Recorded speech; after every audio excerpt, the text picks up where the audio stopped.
So, ఈ మధ్య కాలం లోపల ఎక్కువగా చాలా మందిలో చూస్తున్నటువంటి విషయాల లోపల చూస్తున్నట్లయితే సంతానలేమి సమస్యలను ఎక్కువ చూస్తున్నాం.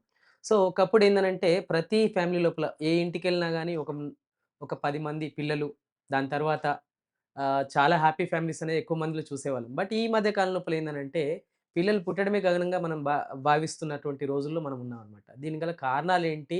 అంటే చాలామంది ఏందనంటే మ్యారేజ్ అయిపోయింది. 2 ఇయర్స్ ప్రయత్నం జేస్తున్నారు పిల్లల గురించి. అయినా గాని పిల్లలు పుట్టట్లేదని జెప్పేసి చాలా రకాలుగా ఒక రకమైన డిప్రెషన్ కండిషన్‌లోకెళ్ళిపోతూ ఉన్నారు. సో, సంతానలేమి అనగానే చాలామంది ఏమనుకుంటారంటే, ఆడవాళ్ళ లోపలనే ఏదైనా ప్రాబ్లమ్ ఉండడం వల్లనే సంతానం అనేది పిల్లలనేది పుట్టట్లేదని చెప్పేసి చాలామంది భావిస్తూ ఉంటారు.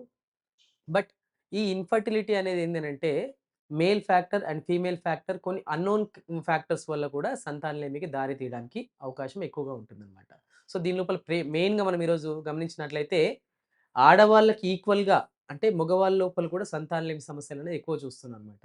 సో, ఈ మగవాళ్ళ లోపల ఏంటి? ఎందుకు ఈ సమస్య పెరిగిపోతుంది?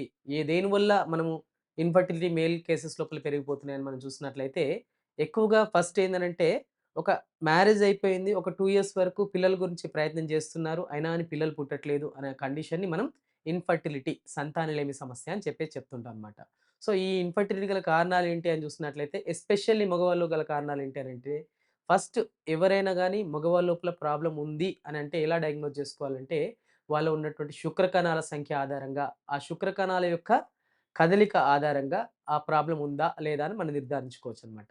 అయితే ఈ మధ్య కాలం లోపల ఎక్కువగా మనం జూస్తున్నాం. ఈ రీసెంట్ టైమ్ లోపల ఈ మధ్య మా క్లినిక్ లోపల ఎక్కువ మంది ఏందనంటే 25, 30 ఏజ్ గ్రూప్ లోపల గూడా అంటే ఒకప్పుడు 45, 50 ఇయర్స్ తర్వాత పిల్లలు గురించి ఎక్కువగా ఇబ్బంది పడే వాళ్ళని ఎక్కువ జూసేవాళ్ళం. బట్ ఇప్పుడేందనంటే వయస్సుతో సంబంధం లేకుండా 25 నుండి అంటే చాలామంది రీసెంట్ టైమ్‌లో ఏందనంటే ఎర్లీ‌గా పెళ్లిళ్లు చేసుకుంటే పిల్లలు తొందరగా పుడతారు. హ్యాపీగా ఉంటదని చెప్పేసి చాలామంది కొంతమంది ఒకప్పుడేందనంటే 30, 40 ఇయర్స్ లోపల మ్యారేజ్ చేసుకుంటున్నారు. అంటే ఈ మధ్య కాలం చూస్తే. బట్ రీసెంట్ టైమ్ లోపల ఎర్లీ‌గా మ్యారేజ్ చేసుకున్నా గానీ పిల్లలనేవి పుట్టక చాలామంది బాధపడే వాళ్ళని ఎక్కువ చూస్తున్నాం. సో, ఈ ఇన్‌ఫర్టిలిటీ తోటి ఎవరికి చెప్పుకోవాలి? ఎక్కడికెళ్ళాలని చెప్పేసి చాలామంది కూడా ఒక రకమైన డిప్రెషన్ లోపల ఉన్న వాళ్ళని చాలామంది మనం చూస్తున్నాం. సో, అలాంటి వాళ్ళకేందంటే మీరు భయపడాల్సిన అవసరం లేదు ఫస్ట్ ఆఫ్ ఆల్. సో, ఏందనంటే ఇన్‌ఫర్టిలిటీ అనగానే ఏదో ఇక ఐవీఎఫ్, ఐయుఐ అదొకటే మాకు మార్గం అనేది చాలామంది ఇన్‌ఫర్టిలిటీ సెంటర్స్ చుట్టూ తిరిగే వాళ్ళని ఎక్కువ మందిని చూస్తున్నాం అనమాట. పెద్ద పెద్ద ఫైల్ పెట్టుకొని స్కానింగ్ రిపోర్ట్స్ అంటూ, బ్లడ్ రిపోర్ట్స్ అంటూ, ఆ టెస్ట్ అంటూ, ఈ టెస్ట్ అంటూ మొత్తం ఒక ఫైల్ క్రియేట్ చేసుకొని అన్ని ఇన్‌ఫర్టిలిటీ సెంటర్‌లు మొత్తం తిరిగి తిరిగి అలసిపోయే వాళ్ళు మనం చాలా మంది చూస్తున్నాం. అయితే ఇక్కడ మగవాళ్ళ లోపల అంటే ఎంతసేపు ఫీమేల్‌లో ఏదో ప్రాబ్లమ్ ఉంది. ఫీమేల్‌లోనే ట్రీట్‌మెంట్ అవసరం అన్నట్టు గైనకాలజిస్ట్ చుట్టూ తిరిగి లాస్ట్‌కి ఏం లేదండి ఐవీఎఫ్ చేస్తేనే ఇంకా దీనికి సొల్యూషన్ అని చెప్పేసి చాలామంది బాధపడే వాళ్ళు మనం చూస్తున్నాం. ఐవీఎఫ్ చేసినప్పటికి కూడా అది ఎంతవరకు సక్సెస్ అవుతుందని మనం చెప్పలేం. సో, అలాంటి సందర్భాలలో ఆల్రెడీ ఐవీఎఫ్ అయిపోయింది. ఆల్రెడీ ఐయుఐ అయిపోయింది. అయినా గాని పిల్లలు లేరని చెప్పేసి బాధపడే వాళ్ళు చాలామంది చూస్తుంటాం.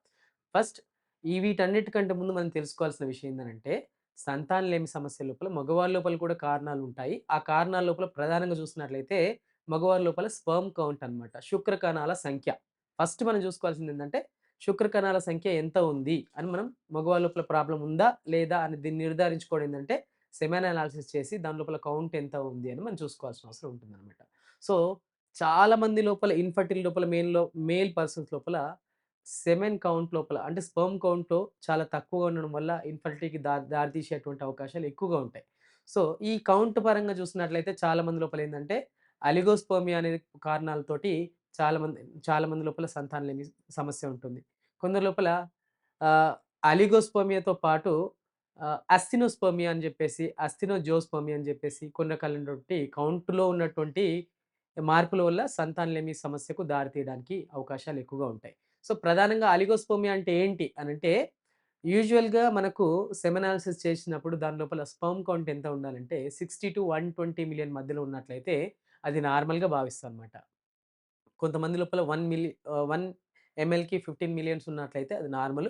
But world health organization guidelines ప్రకారంగా 60-120 మిలియన్స్ ఉన్నట్లయితే మనకు నార్మల్ కౌంట్‌గా భావిస్తాం. కానీ చాలా మంది లోపల ఏందంటే ఇప్పుడున్నటువంటి లైఫ్ స్టైల్ లోపల ఎక్కువగా రాత్రి వేళల్లో ఎక్కువ జాబ్ చేయడం కావచ్చు, సాఫ్ట్‌వేర్ ఎంప్లాయీస్ కావచ్చు, ఎక్కువ ప్రయాణాలు చేసే ఒత్తిడితో కూడుకున్నటువంటి జాబ్ చేసేవాళ్ళు కావచ్చు, ప్రయాణాలు ఎక్కువ చేసేవాళ్ళు కావచ్చు, లేదా ఎక్కువగా ఆల్కహాల్ తీసుకునే వాళ్ళ లోపల కావచ్చు, స్మోకింగ్ ఎక్కువ చేసే వాళ్ళ లోపల కావచ్చు, ఈ స్పెర్మ్ కౌంట్ అనేది తగ్గిపోవడమే ఎక్కువ చూస్తున్నామనమాట.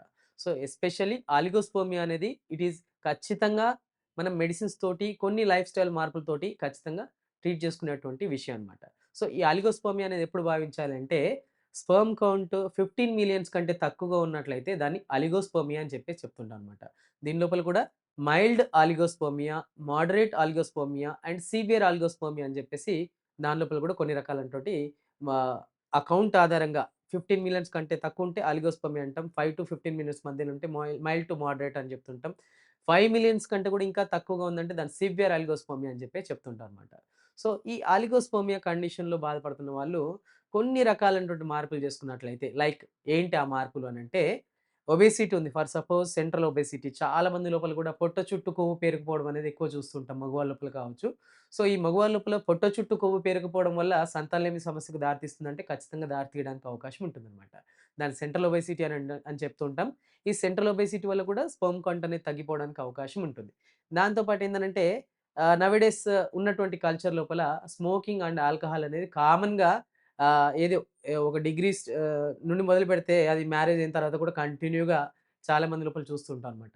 సో, స్మోకింగ్ అనేది కొంతవరకు ఒక వినోదాన్ని ఇచ్చినప్పటికి కూడా దానివల్ల సంతానం అనేది లేనప్పుడు ఆ స్మోకింగ్ అనేది పూర్తిగా మానేయాల్సిన అవసరం ఉంటుందన్నమాట.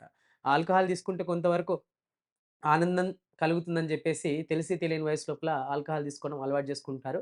బట్ ఈ ఆల్కహాల్ వల్ల కూడా స్పెర్మ్ క్వాలిటీ అనేది తగ్గుతుంది. మోటిలిటీ అనేది తగ్గుతుందనమాట. సో, ఈ ఆల్కహాల్ సమస్యలు ఎక్కువగా ఆల్కహాల్ తీసుకోవడం వల్ల కూడా స్పెర్మ్ కౌంట్ అనేది తగ్గుతుంది. కొన్ని రకాలైనటువంటి మారక ద్రవ్యాలు తీసుకోవడం వల్ల కూడా ఈ స్పెర్మ్ కౌంట్ అనేది తగ్గిపోవడానికి అవకాశం ఉంటుందనమాట. సో, దాంతో పాటుగా మనం చూస్తున్నట్లయితే ఈ ఆల్కహాల్ స్మోకింగ్ ఒకటే కాదు. దాంతో పాటు సైకలాజికల్‌గా చూస్తున్నట్లయితే టెన్షన్ లెవెల్స్ ఎక్కువగా ఉన్నా, స్ట్రెస్ లెవెల్స్ ఎక్కువగా ఉన్నా, యాంక్సైటీ లెవెల్స్ ఎక్కువగా ఉన్నా, స్లీప్ ప్రాపర్‌గా లేకపోయినా కానీ స్పెర్మ్ కౌంట్ అనేది తగ్గిపోవడానికి అవకాశం ఉంటుందన్నమాట. సో, సైకలాజికల్ కాజెస్ ఏంటి అనంటే మెయిన్‌గా యాంక్సైటీ అంటే పిల్లలు పుట్టట్లేదు అనంటే ఒక రకమైనటువంటి యాంక్సైటీ అనేది మనం చూస్తుంటాం. సో, ఈ యాంక్సైటీకి లోనవ్వకూడదు. ఎందుకు? ఏంటి? అనేది ఫస్ట్ మనం తెలుసుకోవాలన్నమాట.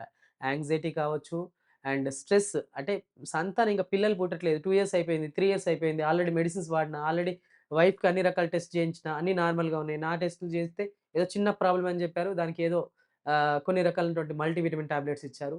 అంతే ఇంకేం లేదు ప్రాబ్లమ్ అని చెప్పారని చెప్పేసి చెప్తూ ఉంటారు. బట్ అలాంటి కండిషన్‌లోనే హోమియోపతి లోపల డాక్టర్ కేర్ హోమియోపతి లోపల ఈ హోమియోపతి వైద్య విధానం లోపల ఏందనంటే వాళ్ళకున్నటువంటి మానసిక సమస్యలేంటి? శారీరక సమస్యలేంటి?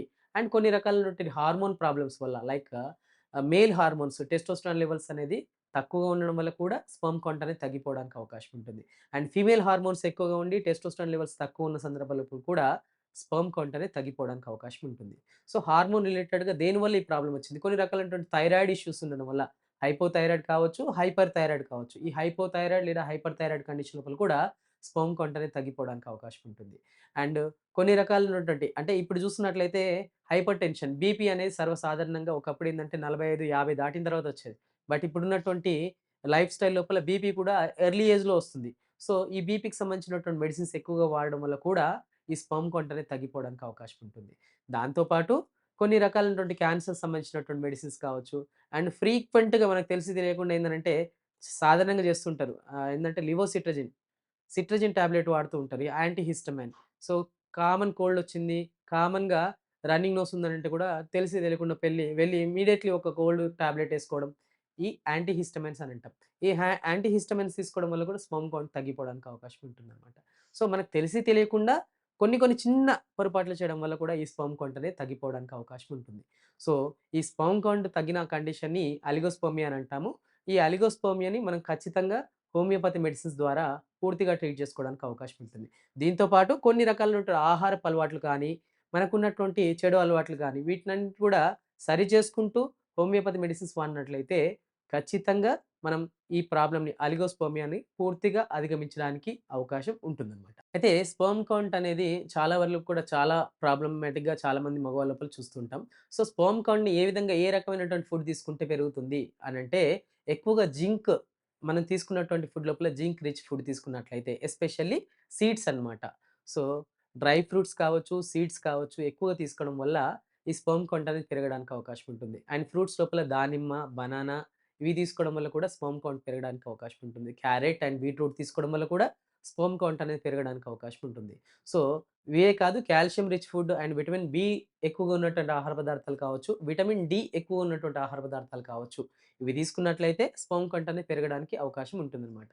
సో, ఆల్రెడీ మేము ఇవన్నీ కూడా తీసుకుంటున్నాము. ఆల్రెడీ మల్టీవిటమిన్ టాబ్లెట్ వాడుతున్నాము. ఆల్రెడీ డ్రై ఫ్రూట్స్ తీసుకుంటున్నాము. ఆల్రెడీ ఫ్రూట్స్‌లో కూడా లైఫ్ స్టైల్ లోపల కూడా చేంజెస్ చేసుకున్నాము. అయినప్పటికి కూడా మాకు స్పెర్మ్ రిలేటెడ్‌గా అలిగోస్పెర్మియా కండిషన్ అనేది అలానే ఉంది అనే సందర్భాల లోపల మీరు భయపడాల్సిన అవసరం లేదు. ఒకసారి మీ దగ్గర ఉన్నటువంటి డాక్టర్ కేర్ హోమియోపతిని సంప్రదించండి.